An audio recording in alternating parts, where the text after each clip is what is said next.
Well, hello class.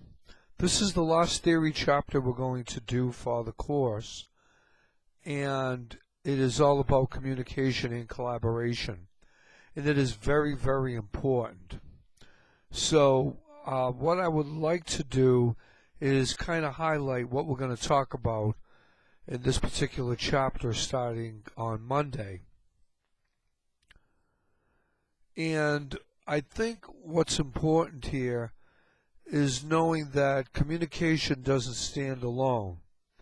It also ties itself into collaboration, working with others.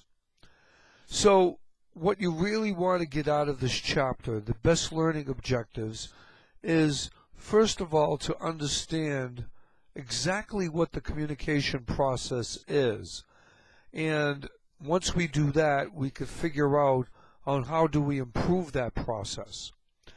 How do we deal with conflicts, and how do we negotiate working with conflicts and coming up with successful agreements? So when we finish this chapter, you should really be able to know the key components of the communication process and know the difference between effective and efficient communication. If communication is ineffective, then you can get the content covered, but no one's going to know what you're talking about. And what mixed messages will do in a really bad communication process.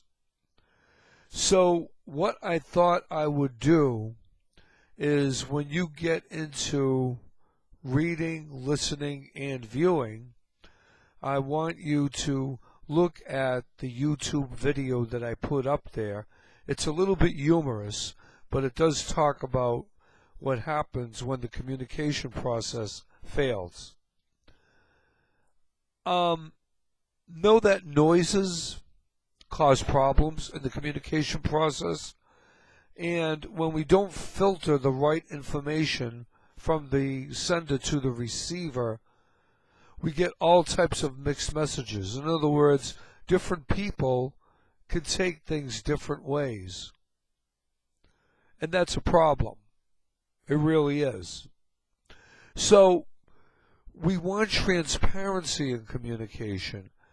And we also want to make sure that if we are using communication media, in other words, technology, to get a point across, that we don't leave the most important parts of the transmission out. And we always have to be aware and cognizant of our audience.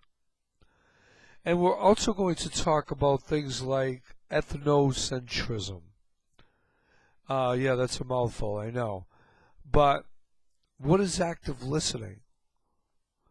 How do people reflect on what we say?